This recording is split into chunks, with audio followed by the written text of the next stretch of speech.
नमस्कार, KP news 24x7 में मैं प्राप्ति आपका स्वागत करती हूं। आइए देखते हैं आज के मुख्य समाचार। बसवा कल्याण की राजनीति और नेताओं में कोई विचारधारा नहीं, मुजाहिद पाशा कुरैशी ने कही यह बात।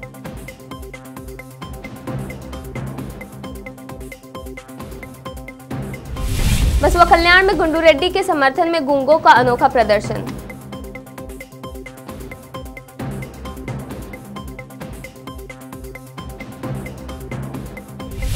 बीजापुर में मास्क न पहनने वाले बाइक सवार पर फाइन लगाने पर पुलिस और बाइक सवार के बीच झड़प।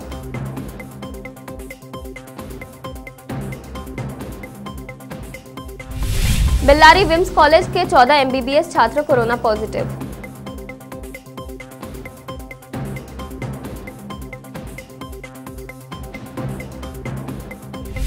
सालों तक जेल में रहकर निर्दोष साबित होने वाले पीड़ितों को मिलेगा मुआवजा। सुप्रीम कोर्ट ने केंद्र व राज्य सरकारों को नोटिस जारी कर जवाब मांगा।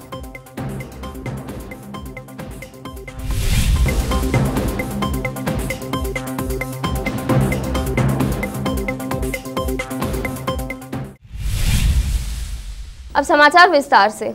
आज बसवा कल्याण में वेलफेयर पार्टी ऑफ इंडिया के राज्य सचिव, आइडियल शिक्षण संस्था के अध्यक्ष मुजाहिद पाशा कुरैशी ने केबी न्यूज चैनल से बात करते हुए बसवा कल्याण के विकास और राजनीतिक मुद्दों पर रोशनी डाली। इस वक्त बसवा कल्याण के अंदर जो by election unfortunately late Shri B Narayan Rao के इंतकाल के बाद आया है, तमाम पार्टियों के दरमियान में इस वक्त एक होड़ सी लगी हुई है कि इलेक्शंस के कॉन्टेस्ट में साथ में कि वो टिकट हासिल करने के लिए तो ये सबसे पहला मेरा जो सोचना है कि वो इलेक्शन कॉन्टेस्ट करना चाहते हैं लेकिन कोई आइडियोलॉजी अपने पास नहीं रखते। साथ ही साथ आइडियोलॉजी से अगर जुड़े होते हैं तो वो पार्टियों को ऐसे बदल रहे हैं जैसे लोग कपड़े बदल रहे हैं। तो सबसे ये एक दुखित बात है जो इस वक्त हमें एक सोचने वाला है, और कुछ लोग तो इंतज़ार में बैठे हुए हैं। तो इस तरह की एक जो सोच है इसको हम थोड़ा सा बहुत ही हिसाब से अपने आगे बढ़ना चाहिए। दूसरी बात, बसवा कल्याण के इलेक्शन के सिनारियो में मैं वेलफेयर पार्टी के स्टेट सेक्रेटरी के एतबार से एक विज़न अपने पास आपके चैनल के माध्यम से देना चाहता हूँ। I would like to share the vision of the Basava Kalyan. Usually the people demand for the district, but welfare party demand it is to be the smart city. The city बसवा कल्याण should be in the list of the smart city. बसवा कल्याण जो है smart city होना चाहिए। दूसरा, इसको link करना चाहिए रेल से। ये और जो है इस वक्त जो है हमारा एक रेल का प्रोजेक्ट लातूर से गुलबर्गा जाने का एक जो चल रहा था, that should be via going to via through Aland it's passing. So by this vision I tell that Latur to Basavakalyan to Kamlapur, that link will be reduced, that distance also short, and it is very comfortable for that. ये एक दूसरी बात होगी। तीसरी बात जो vision के तौर पर बसवा कल्याण के लिए होना चाहिए कि यहाँ एक कॉटेज इंडस्ट्रीज़ के तौर पर बहुत ज़्यादा लोग थे, तो कॉटेज इंडस्ट्रीज़ पर फोकस होना चाहिए था, जो नहीं हो रहा है।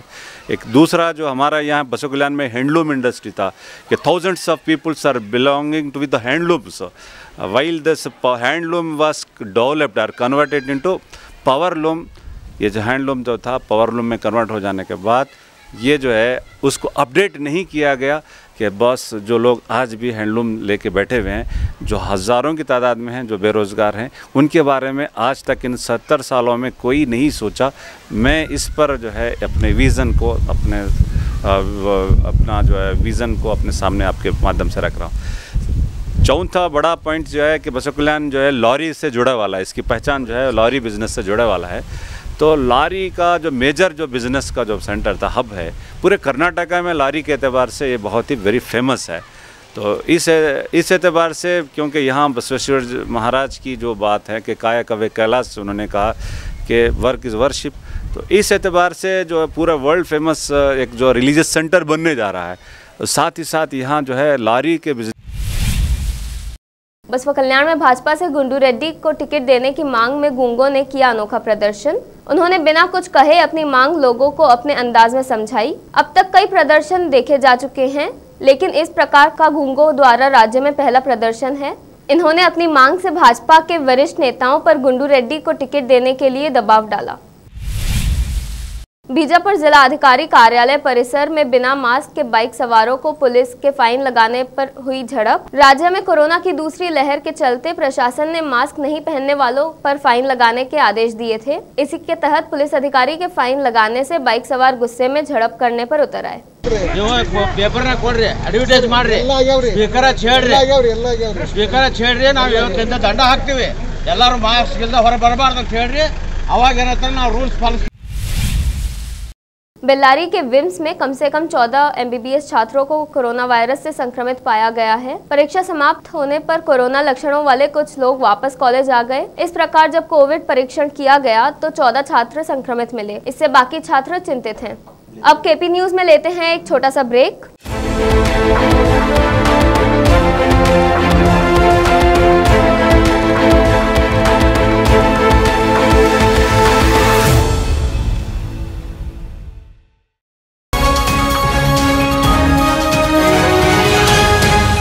आपके अपने शहर, राज्य, देश और दुनिया भर में क्या कुछ हो रहा है जानने के लिए, देश प्रदेश की राजनीति से जुड़ी हर छोटी बड़ी खबर से बाखबर रहने के लिए और सुबह से लेकर रात तक आपके मनोरंजन के लिए, कानून से जुड़ी समस्याओं के उपाय जानने के लिए और हेल्थ से जुड़ी बातों को जानने के लिए देखते रहिए आपका अपना टीवी चैनल केपी न्यूज 24/7। देखिए देश और दुनिया भर की खबरें केपी न्यूज से।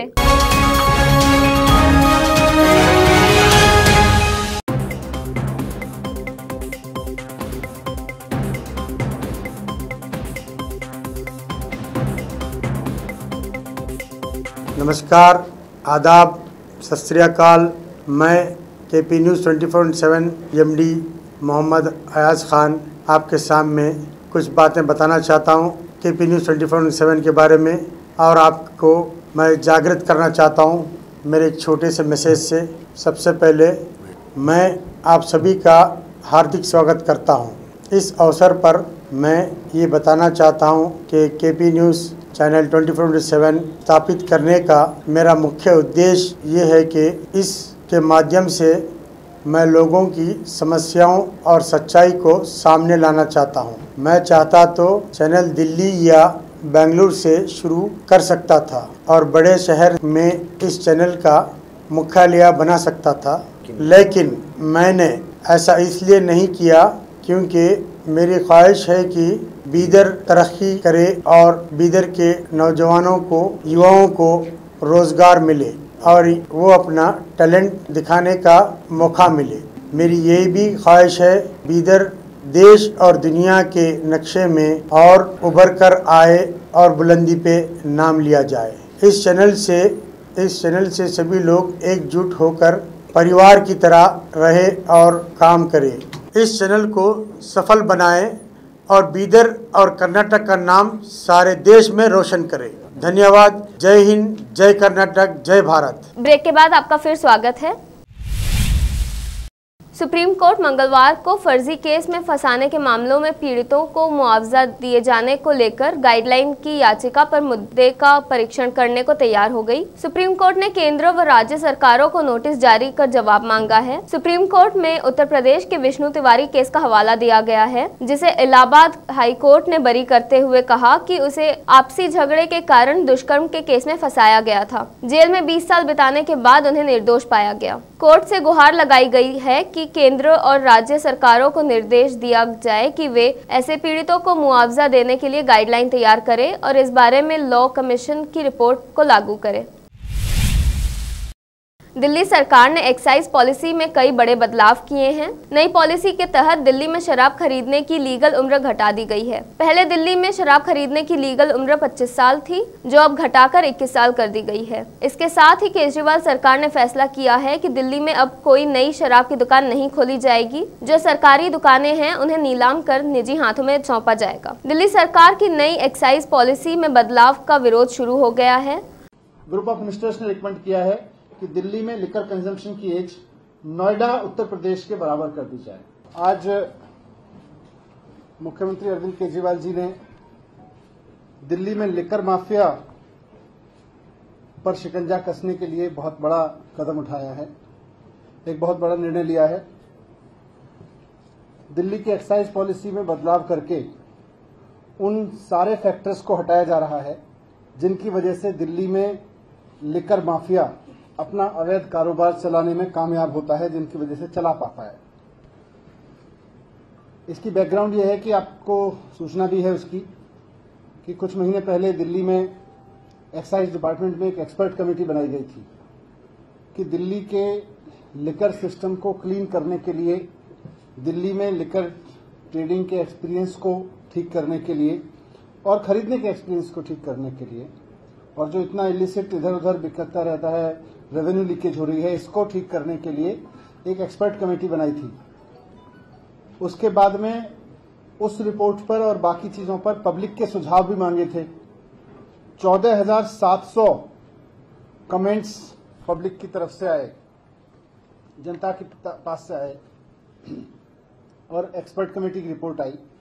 उसके बाद मुख्यमंत्री जी ने ग्रुप ऑफ मिनिस्टर्स बनाया था कैबिनेट में, जिसमें ये तय हुआ था कि एक्सपर्ट कमेटी की रिपोर्ट और 14,700 सजेशंस हैं और जो एग्जिस्टिंग सिस्टम है उसको डीपली स्टडी करके जो रिक्वायर्ड रिफॉर्म है उनको सजेस्ट करे।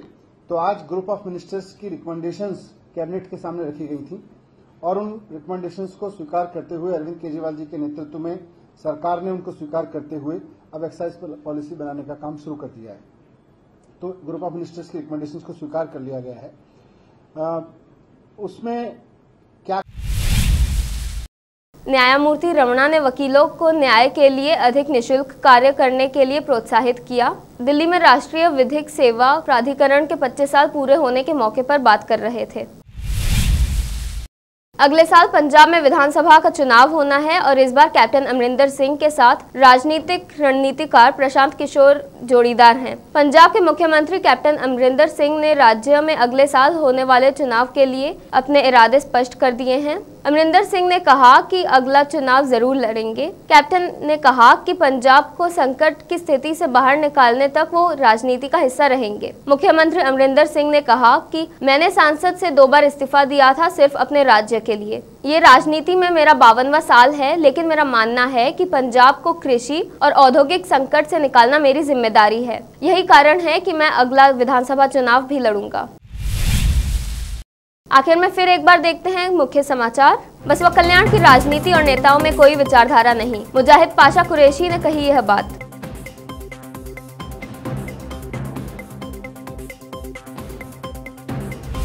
बसपा कल्याण में गुंडू रेड्डी के समर्थन में गूंगों का अनोखा प्रदर्शन।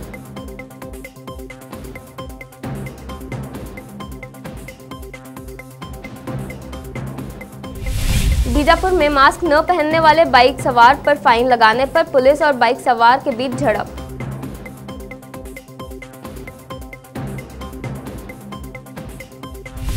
बेल्लारी विम्स कॉलेज के 14 MBBS छात्र कोरोना पॉजिटिव।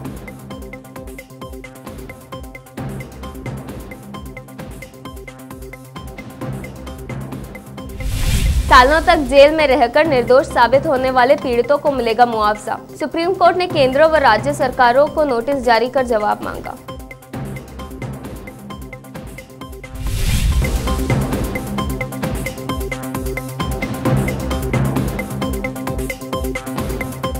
केपी न्यूज में फिलहाल इतना ही। देश प्रदेश के अन्य समाचारों के लिए देखते रहिए केपी न्यूज 24/7। धन्यवाद।